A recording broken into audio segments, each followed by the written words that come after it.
அன்பார்ந்த இறைமக்களே, கிறிஸ்துவின் மறுப ஜபக்குழுவின் வாயிலாக இன்று உங்களை சந்திப்பதில் நான் பெரும் மகிழ்ச்சி அடைகிறேன். மக்களே, சந்தோஷமாக இருக்கீங்களா? நிறைவாக இருக்கீங்களா? மகிழ்ச்சியாக இருக்கீங்களா? மன அமைதியாக இருக்கீங்களா? மக்களே, எது நடந்தாலும் நன்றி சொல்லுங்கள். ஏனென்றால் இறைவன் நம்மோடு கூட இருக்கிறார். என்ன இன்பம் வந்தாலும் துன்பம் வந்தாலும் நன்றி ஆண்டவர் என்று சொல்லும்போது அதில் நமக்கு ஒரு நிறைவு உண்டு. அப்படித்தான் ஒவ்வொரு நாளும் நாமை கடத்துகிறோம் இல்லையா? படைத்தவர் அருளா நம்மளை பார்த்து கொள்வார். எது வேண்டும், என்ன செய்ய வேண்டும் அப்படி என்று அவர் நம்மளை தூண்டி அவருடைய கரத்தில் இருக்கும் கைக்கருவியாக நம்மளை மாற்றி நிறைவுபடுத்துவார். இன்று அவர் நமக்கு என்ன செய்து தருகிறார் பார்ப்போமா? இறைவாக்கினர் எசேக்கியேல் எழுதிய நூல் அதிகாரம் 34 இறை வார்த்தை 11 14 முடிய.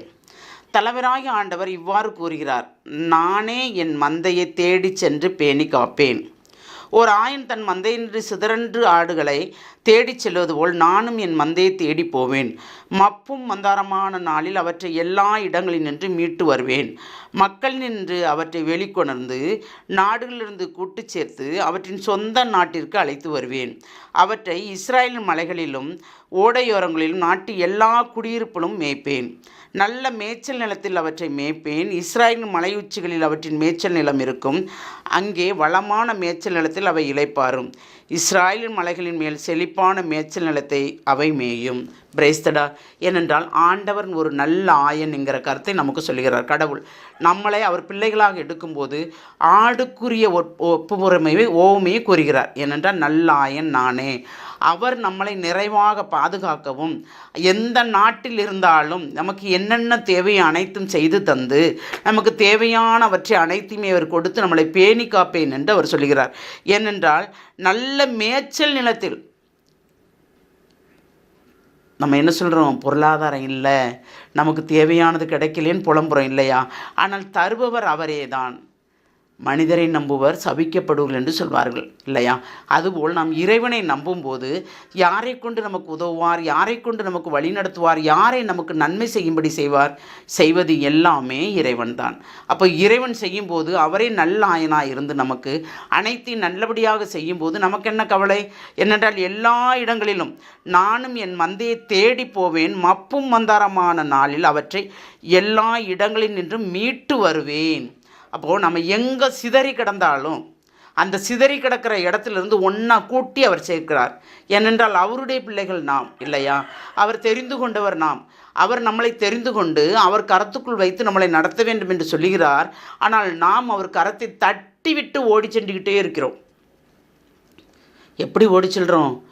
பணம் பணம் பணம் பணம் பணம், உழைப்பு உழைப்பு உழைப்பு உழைப்பு உழைப்பு. என்ன உழைச்சாலும் வீண் தானே. நம்ம என்ன சேர்த்து வச்சாலும் வீண் தானே. சேர்த்து வச்சதில் பெருமை இருக்கா? பிள்ளைங்கள் பெருமை சேர்க்க வேண்டும் நமக்கு. நாம் என்ன சேர்த்து வைத்தாலும் சேர்த்து வைக்காவிட்டாலும் பிள்ளைகள் பெற்றோரை தலை நிமிர்ந்து நடக்கும்படி செய்ய வேண்டும். நாம் நம் பெற்றோரை தலை நிமிர்ந்து நடக்கும்படி செய்தோமா? நாம் பிள்ளைகளிடம் எதிர்பார்ப்பதற்கு பதில் சொல்ல முடியல. நாம் நம் பெற்றோருக்கு தலை நிமிர்ந்து நடக்கும்படி நாம் செய்தோம் என்றால் நமக்கும் நம் பிள்ளைகள் தலை நிமிர்ந்து நடக்கும்படி செய்வார்கள். எல்லாரையும் அவர் குற்றப்படுத்தலை. ஆமாம், எல்லாரையும் குற்றப்படுத்தலை. அவருக்கு உகந்தது இல்லாத வாழும் வாழ்க்கையாளர்களை தான் அவர் குற்றப்படுத்துகிறார். அந்த வாழ்க்கை அவர்களுக்கு சிறந்ததாக இருக்கிறது, நமக்கு சிறந்ததாக இல்லை. ஏனென்றால் நாம் கடவுளோடு இணைந்து நடக்கிறோம். கடவுளுடைய மக்கள் அவரோடு இணைந்து நடக்கும்போது துன்பங்களும் துயரங்களும் வேதனைகளும் பாடுகளும் நோவுகளும் நொடிகளும் எல்லாமே இருக்குது. அதையெல்லாம் கடந்து போகும்படி அவர் செய்வார். நமக்கு செய்வாரா மாட்டாரா? செய்வார். ஏனென்றால் நல்ல மேய்ச்சல் நிலத்தில் அவற்றை மேய்ப்பேன். இஸ்ராயல் மலை உச்சிகளில் அவற்றின் மேய்ச்சல் நிலம் இருக்கும். அங்கே வளமான மேய்ச்சல் நிலத்தில் அவை இளைப்பாரும். இஸ்ராயலின் மலைகள் மேல் செழிப்பான மேய்ச்சல் நிலத்தில் அவை அமையும். அப்போ நமக்குன்னு ஒரு இடம் கண்டிப்பாக நிறைவாக வச்சுருக்கிறாரு. அவர் ஆதிகாமத்தில் சொன்னது போல் இவ்வுலகில் வாழும்போது அவருக்கு உகந்த வாழ்க்கை வாழும்போது நமக்கும் ஒரு நல்ல இடம் உண்டு, நல்ல பொருளாதாரம் உண்டு. இப்பொழுது நாம் இழந்திருக்கலாம் இல்லையா? ஆனால் நாம் அவருக்கு உகந்த வாழ்க்கை வாழும்போது அதை நமக்கு மீண்டும் தரும்படி அவர் செய்வார். அந்த வரத்தை கேட்போமா? எல்லாம் வல்ல இறைவா, ஆண்டவரே, எங்கள் மேய்ப்பர் நீர் ஆண்டவரே. நீரே எங்களை உம்முடைய கரத்துக்குள் வைத்து நாங்கள் என்னென்ன செய்ய வேண்டும் என்பதை எங்களுக்கு தெளிவுபடுத்தி அனைத்தையும் நிறைவாக செய்து கொடுக்கிறீரே, அதற்கு கொடான கொடி நன்றி ஆண்டவரே.